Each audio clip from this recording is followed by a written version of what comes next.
같이 사도신경으로 신앙 고백하심으로 7월 29일 월요일 아침 예배를 하나님께 드립니다. 나는 전능하신 아버지 하나님, 천지의 창조주를 믿습니다. 나는 그의 유일하신 아들, 우리 주 예수 그리스도를 믿습니다.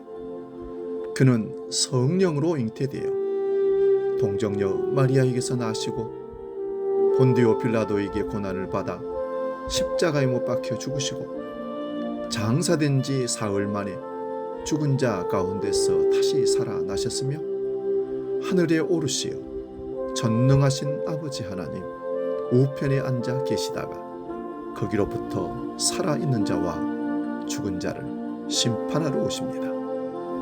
나는 성령을 믿으며 거룩한 공교회와 성도의 교제와 죄를 용서받는 것과 몸의 부활과 영생을 믿습니다. 아멘.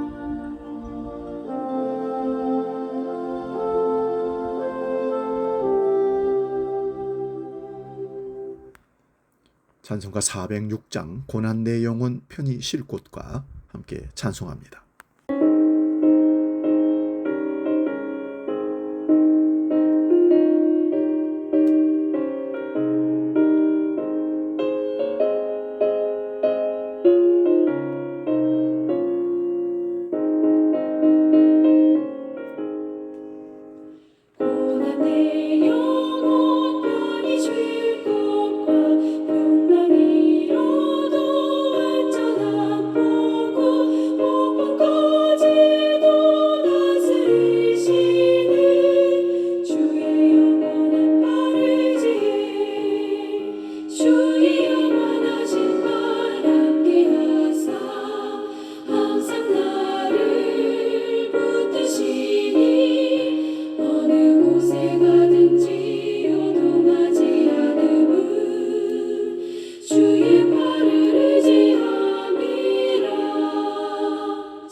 오늘 우리에게 주시는 하나님 말씀은 신약성경 마태복음 14장 22절에서 28절 말씀입니다.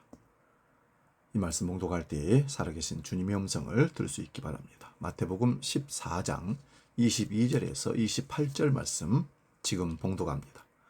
예수께서 즉시 제자들을 재촉하사 자기가 무리를 보내는 동안에 배를 타고 앞서 건너편으로 가게 하시고 무리를 보내신 후에 기도하러 따로 산에 올라가시니라.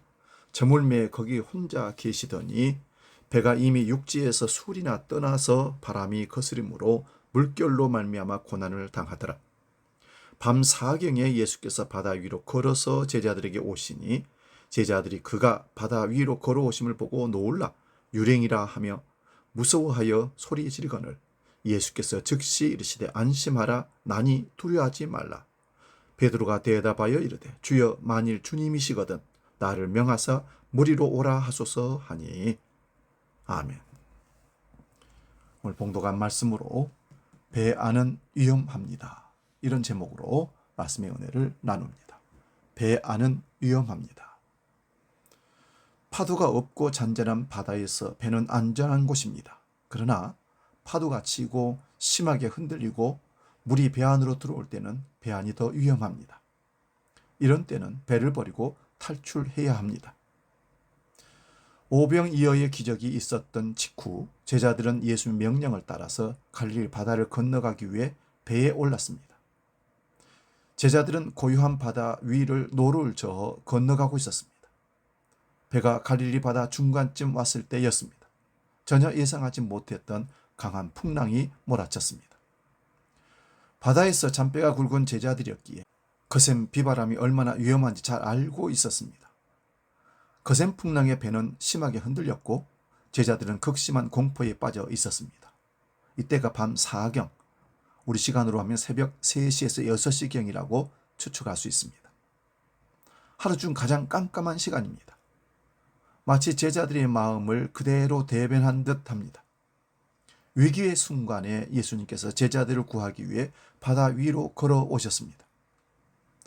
깜깜한 밤과 몰아치는 거센 풍랑을 뚫고 물 위로 무엇인가가 걸어오고 있으니 제자들은 모두 유령이라고 생각하고 무서워 소리를 질렀습니다. 그런데 그것은 유령이 아니라 선생님 예수님이었습니다.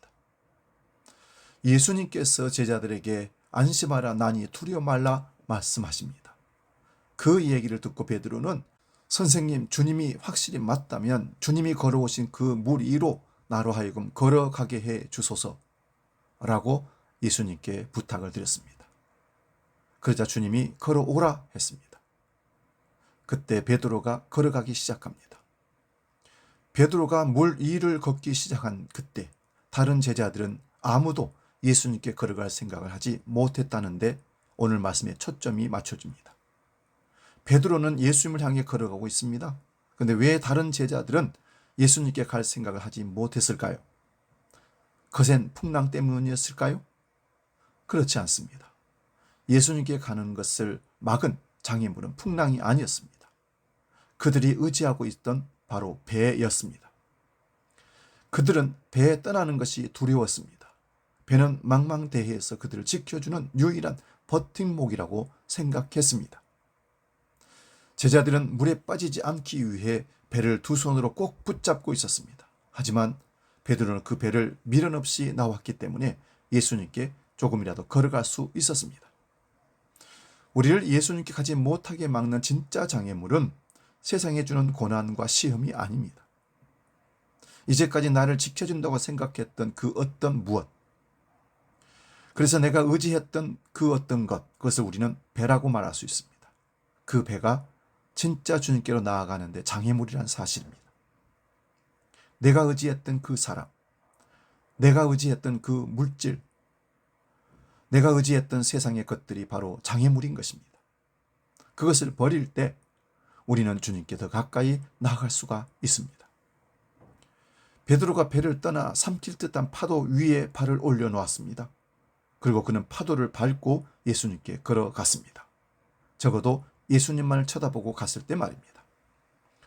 거센 파도는 예수님께로 가는 길이 되었습니다. 제자들을 두려움에 떨게 했던 파도는 이제 예수님께로 인도하는 도구가 된 것입니다. 때로 세상은 우리에게 견디기 힘든 고난을 주기도 합니다. 밤 4경처럼 앞이 보이지 않는 상황이 우리 앞에도 닥치기도 합니다. 하지만 나를 지켜준다고 믿었던 세상의 것을 버리면 그때 그 고난은 우리를 주님께로 인도하는 길이 될 것입니다. 거센 물결을 하나하나 밟으며 주님을 향해 걸어가던 베드로였습니다. 그런데 그의 시선이 비바람에 빼앗기자 그에게 두려움이 찾아왔고 곧 물에 빠지고 말았습니다. 이때 예수님께서는 베드로에게 다가와 손을 내밀어 붙잡아 주셨습니다. 주님은 먼저 다가와 손부터 잡아주시는 분이십니다. 베드로에게 왜 의심하였느냐라고 꾸짖기 전에 손부터 잡아주셨다는 사실입니다. 주님은 우리를 향해 사랑을 먼저 보이시는 분이십니다. 그래서 우리가 주님을 몰라 죄 가운데 빠져 있을 때 주님은 우리에게 먼저 다가오신다는 것입니다. 로마서 5장 8절에 우리가 아직 죄인되었을 때에 그리스도께서 우리를 위하여 죽으심으로 하나님께서 우리에 대한 자기의 사랑을 확증하셨느니라. 아멘. 사랑하는 여러분, 우리가 그렇게 의지하고 있는 제자들이 버티고 있었던, 몸을 기대고 있었던 배는 무엇입니까?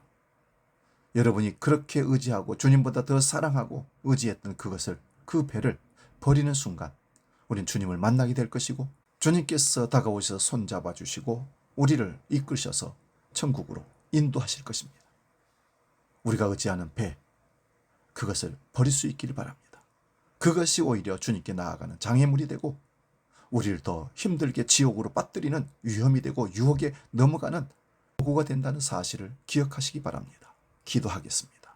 거룩하신 아버지 하나님, 우리가 배 안에 갇힌 제자들처럼 배만 의지하고 배가 우리를 지켜줄 거라고 생각했던 그것을 이 땅에서 버리게 하시고 주님을 바라보고 주님 손잡고 주님이 원하시고 하나님이 기뻐하시는 그 길을, 아버지께서 인도하시는 그 길을 따라가게 해 주옵소서.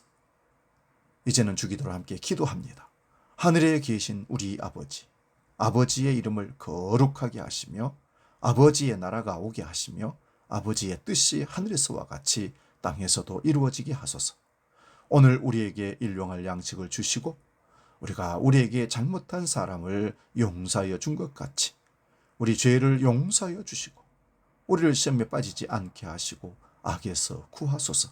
나라와 권능과 영광이 영원히 아버지의 것입니다. 아멘.